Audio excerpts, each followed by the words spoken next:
Let's pray an added year of age can aid to make the learner sage. Unfaltering, unhalting mage, he'll daily grateful turn a page, and mental battle bravely wage, who'd fain attain a higher stage.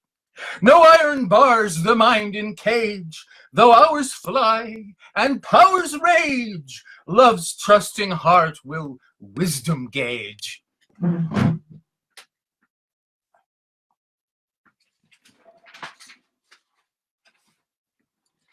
In a fit of enthusiasm, I discover I made the other two poems fly off out of my hands and onto the floor, but I have recovered them now.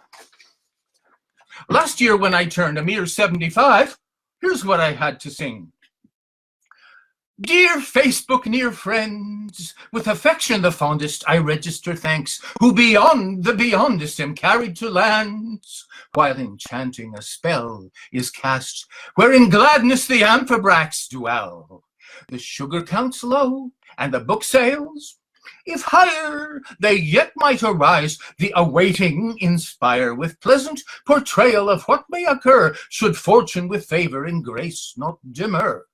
'Tis primal delight that is keeping me going, and gliding along while abidingly flowing, the winds giving life to the flowers and trees, to hearts that will hearken are speaking of ease. For April is holy to sweet Aphrodite, who, though she's been known to seem fickle or flighty, was born of the foam as a wonder and sign. The tides of our ocean folk love are divine.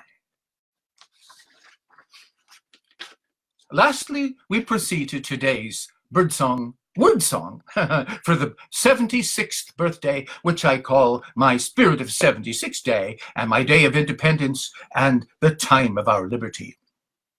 The spirit of 76 I'm proclaiming, my birthday, the time of our liberty naming. How cheerful your greetings, they suited me well. I bloomed in a soothing matutinal spell.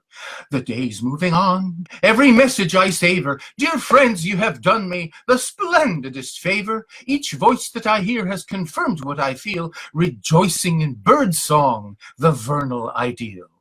I melody forth would outpour in producing more anthems in pitch and in word that, unloosing abundantly, thanks over brimming my heart, may love to you all, fellow questers, impart.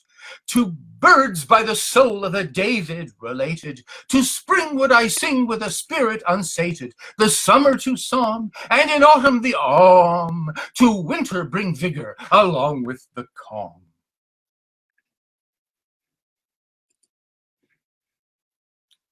Good morning. My theme today, getting back to singing tunes in ancient meters, is weather. I'm going to talk about weather. It's an attempt to familiarize my German friend Philipp, in our unfolding friendship recounted in this book, with my weather biography. And it turns out that I've had an interesting weather life. I spent most of the first half of it in Bloomington, Indiana, and most of the latter half in Binghamton, New York. So, Bloomington, Binghamton, they don't sound too different, and indeed they aren't very different with respect to weather theater. That's what I like to call it, because they're both absolutely crazy and you can't predict anything in the morning regarding what will happen in the afternoon or later. So here we are with weather. Now, the Alcaic meter is a very good one for an exciting, dramatic theme like that. And 1 and 2 and 3 and a 4 and 5 and 1 and 2 and 3 and a 4 and 5 and 1 and 2 and 3 and 4 and 1 and a 2 and a 3 and 4 and la la la la la la la la la la la la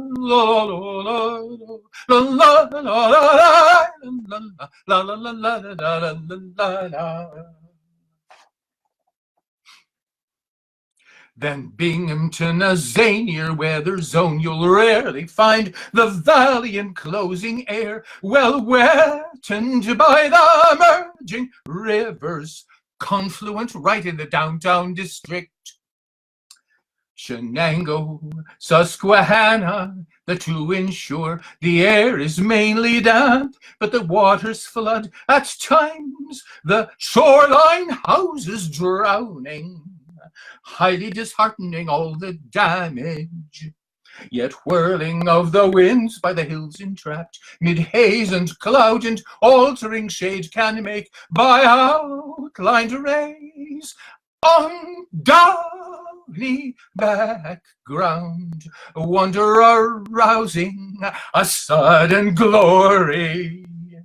The homes are varied, gargoyle adorned, of old are some, and patterns one of a kind abound. But I suggest the hiker focus rather on light in the wilder heavens. From Bloomington to Binghamton, child to man, from southern Indiana to New York State, the weather colder yet inconstant, always the whim and caprice continue. In half the town the hail may be pounding hard, the sun be shining on the remainder mild, a tragic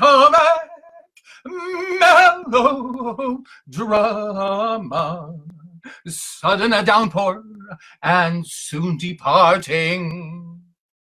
For me would muggy Florida be a bore, fatiguing heat and steamy and unrelieved. The seashore, little compensation, there's a monotony too in beauty. I'd rather view a theater in the sky. Muhammad rode Burak, whose a lightning bolt came iris with her rainbow flowers, Jupiter Pluvius kindly soothing.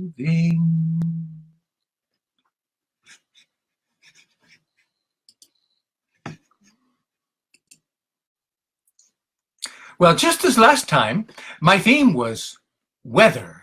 So today, it's weather as depicted in impressionistic word painting. That happens to be the delightful specialty of my German friend Philipp Restetzki, whose friendship with me we're tracing throughout this book, A Treat Not Known Before. Now, Philipp cares in this poem called Of Time about three things which to him seem to indicate the very essence of and embodiment of time: air, water, and light. You won't find anything like a solid object in this poem. It's remarkable that he can do this. It's nothing but pure impressionism. It's the kind of thing that Turner in England loved so well, and Monet in France. And so it's a privilege to recite it for you. I've translated it into the most flowing kind of English that I can muster. The meter that Philipp has chosen by ancient example is the hexameter as used by Homer, non-stop hexameters, not the dactylic couplet kind with a pause in the second line. In fact, he likes groups of three, and he has invented a modern placement of the dactyls or dactylic lines, which will be three and then 2 3s for a 6 line middle section, and then a final 3. So let's go then, as we usually do, through the scansion. We'll do the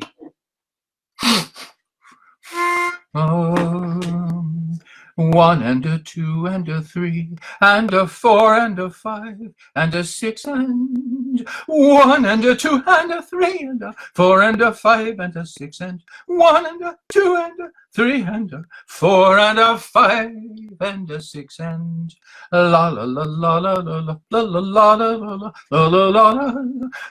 la la la la la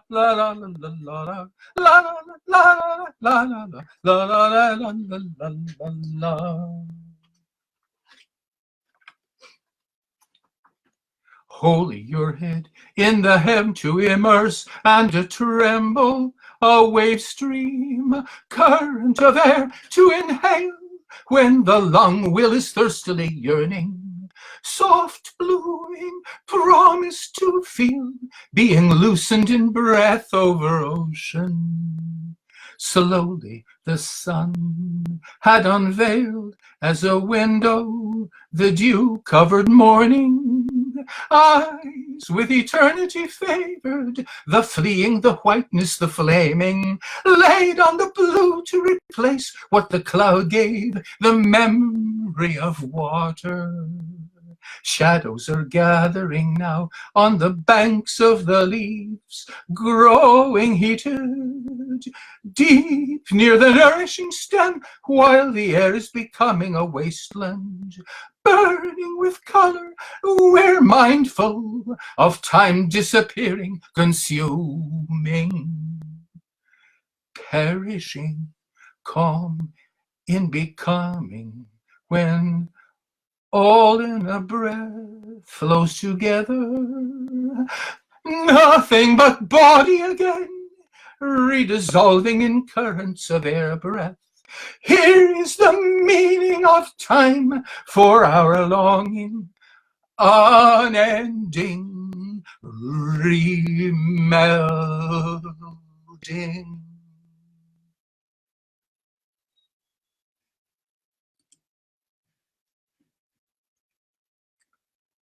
Good evening. This is really Tuesday's poem, but like the robins who can't wait for the sunrise, so I find it difficult to patiently await the coming day, and I'm going to start my singing just a few minutes early. Tonight I have the special pleasure to sing a song called Praise to the Gods.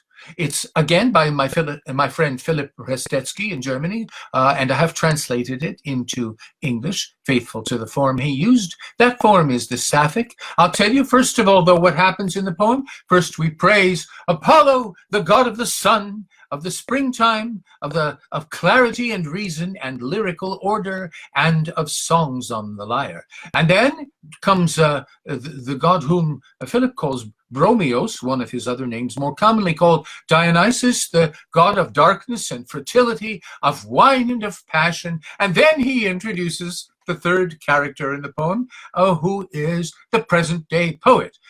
The poet, together with Dionysus and Apollo, passion and harmony, will present in a sapphic stanza. She is really the presiding presence over the entire poem, and even takes precedence over the main trio that would seem to be featured, because she is the one who invented the immortal sapphic strophe in which we choose to express our adoration of the gods. Here we go. Oh, I should tell you, this is a sapphic poem. 1 and 2 and 3 and a 4 and 5 and 1 and 2 and 3 and a 4 and 5 and 1 and 2 and 3 and a 4 and 5 and 1 and a 2 and la la la la la la la la la la la la la la la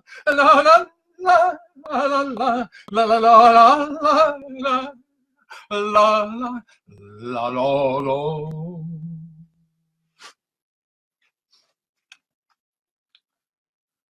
Should the poet feel that the call of brothers, god Apollo, son of the arts, impulsive Bromios, the roar of the heart has woken, clear is the God word. Yes, and many leveled the fellow mission. Heaven shared, triumvirate, they, triumphal, sapphic strophe, melody, wind bright, honey, gentle, the message. All the singers nearer to her than ever. Golden ringing timbre, the ring of oneness, never thirsted so the beleaguered bard in midst of the deserts. Now the foes of art in their sullen ravage he defeats, made holy the glow of poems, driving out the cunning conniving. See him timeless and shining.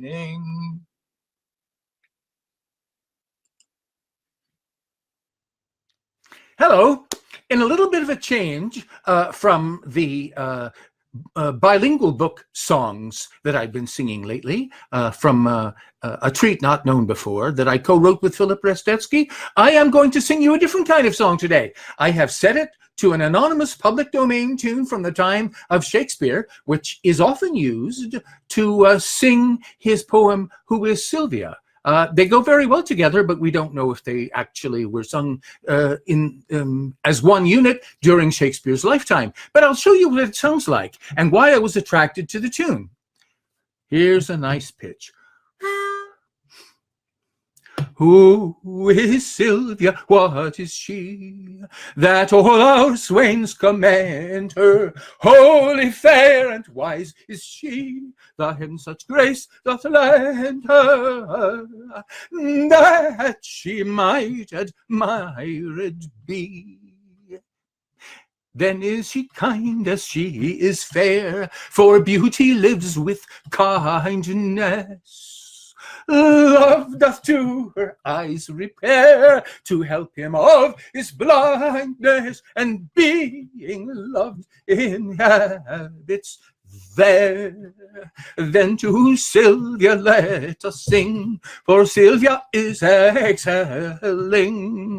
She excels each mortal thing, upon the dull earth dwelling. To her let us gardens bring. Now, to this tune, I have set a poem that I wrote. I wrote it because I was inspired by a sending from my friend Shahid Alam, who was born in Pakistan, where they believe, he says, that the first wind of morning, right after the quiet induced by the warmth in the upper sky at dawn, the first wind of the morning summons up from their sleep, from their state of dormancy during the night, the colors back into the blossoms to greet the day. I think that is such a remarkable idea. I just wrote about it. Here's my poem. Let's try again. Oh, first wind of morning come to me. Sunlight must take its time, I know. Wrapped in milky heaven glow. Dream trapped, the airways heavily. The leaves don't move, the day can't grow. First wind of morning, don't delay. Thirsting the poet's loath to wait.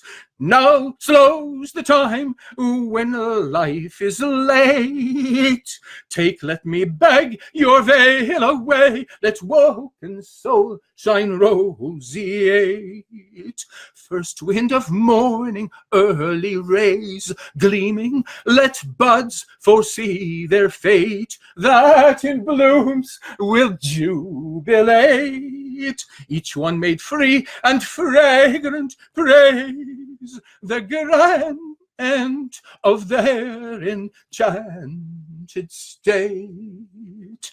First wind of morn from humankind, darkness remove of nightly shade. In the yards our light unlaid, peace welling high and dancing find fulfillment by the wind breath swayed.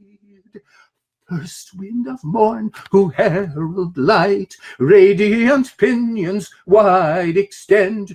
Gabriel, our angel friend, aid us from out the boundless height, and grace from eyes of Maker send.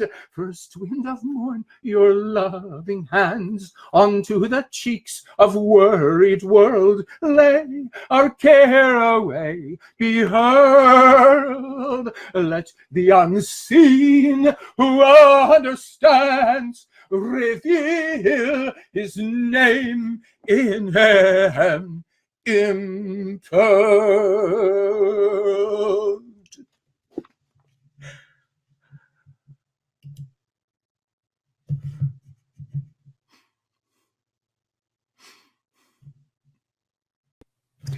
Hi, I'm back tonight with another song written in Greco-Roman meter, the Alcaic, from this book, A Treat Not Known Before, that I co-wrote with Philipp Restetzki in Germany. This poem that I'm going to do tonight is by me, and it's called Rumi and the Big Bang. I did some thinking about the Big Bang.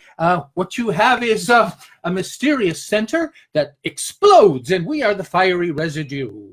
And we and all the galaxies and planets and stars and all the other creatures. Now, in the vision by medieval mystic Jalaluddin Rumi, you have a similar situation, not a primal violence, but a primal unknowable center around which circles forever a comparable fiery universe or pluriverse, an unending dancing fire stream of which we are the component flaming particles or parts.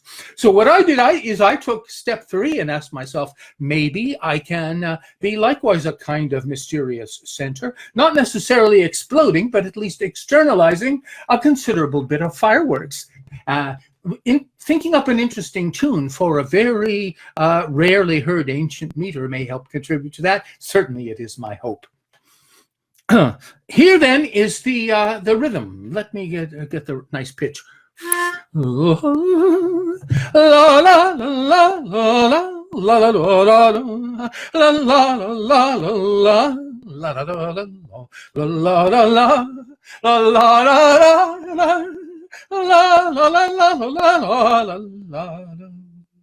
and 1 and 2 and 3 and a 4 and 5 and 1 and 2 and 3 and a 4 and 5 and 1 and 2 and 3 and 4 and 1 and a 2 and a 3 and 4 and the poet is a shaper, a maker, frames a pluriverse out of many one. He turns the world in well-turned verses. What is a fate but a something spoken?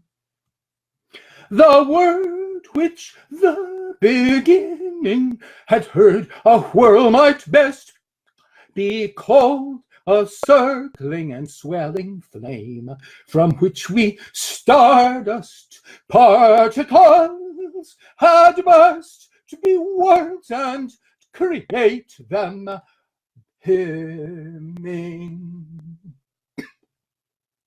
So word and world and whirl and the flurry stirred, when bang commanded grandly that Adam stand and name the stars, the father flamings drive me to cry with a fire requital.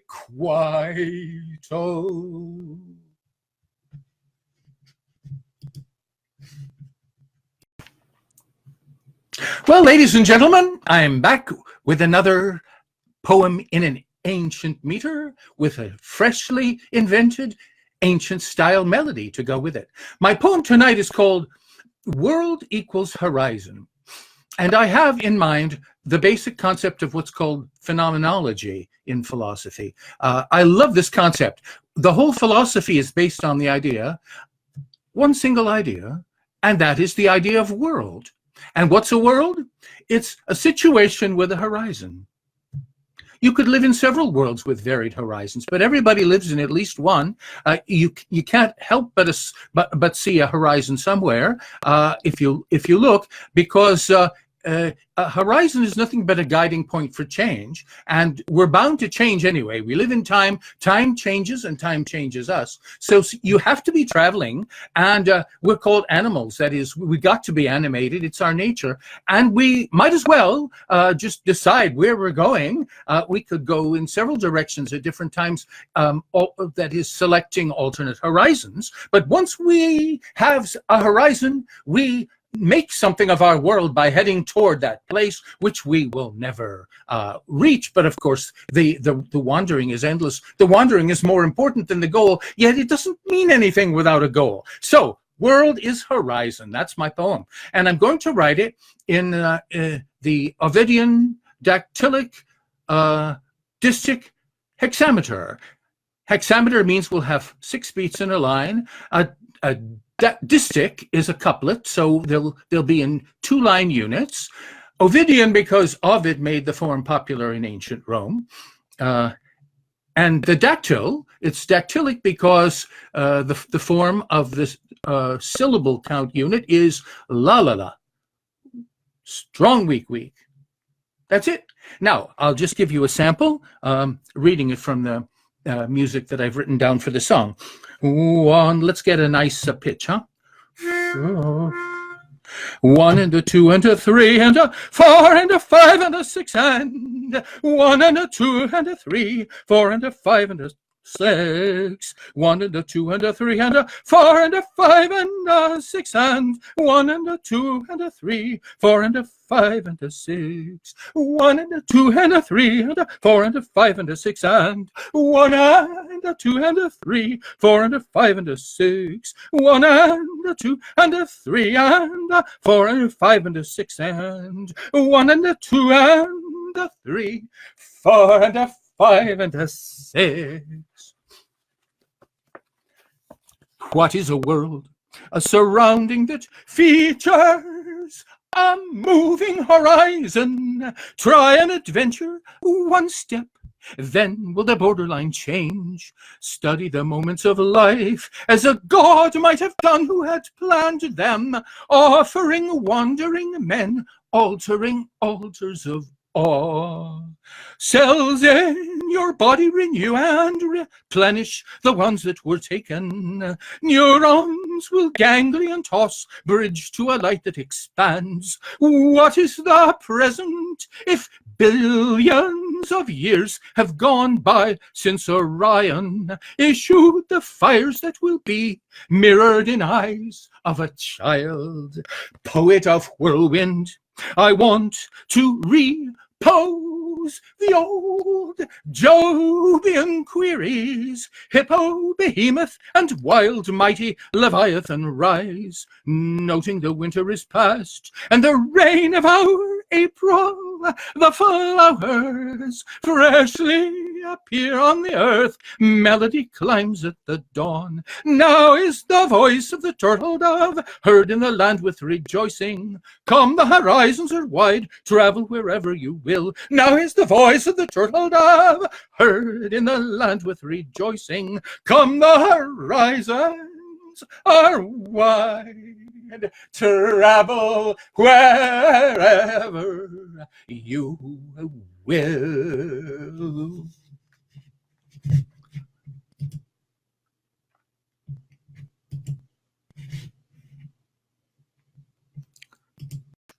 Hello, folks. Now I have written for you already 13 songs based on poems in ancient meters that Philipp and I wrote in this book, Ein nie geahntes Vergnügen, a treat not known before. Now that we have done that, I thought I would rest for a moment and do something a little different. Instead of making another tune for a song in the book, I have made a tune tonight for a poem I wrote the other day, just simply telling what we've done, writing our 75 odes together in our 2 different languages, so that we have actually 150 poems in the book, and setting them, writing them in ancient Greco-Roman styles, and then trying on my part to make up suitable tunes. That's the subject of what I'll talk about tonight in this newest poem. This is, let's see, this is in the third asclepiadic. So let's get the key.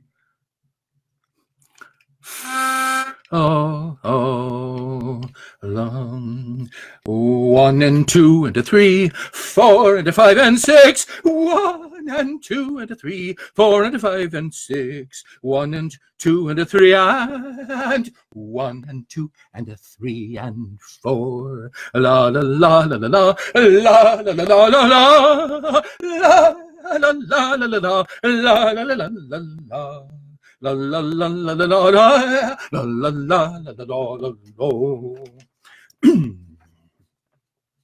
No, I couldn't have dreamt what a composer me. Yet the songwriter call summoning made its claim. Hidden mission disclosure, music writer, your newest name. Source bilingual, the tome, colloquy, age and youth, total 75, lyrics and emails writ, changing station and stage and feeling truth was the aim of it. Every stanza we shaped, using an olden frame, rhythms picked from the ones Grecian and Roman wrote. Genius great, let embolden modern sailors in ancient boat. One more space will await ere the cries may close with the number required, 21 episodes. Violin will arise, may fiddle music adorn our odes.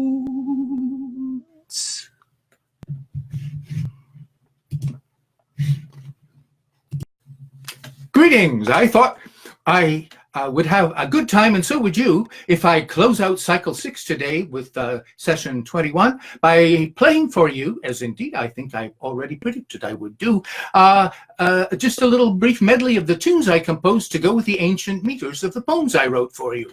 Here we go.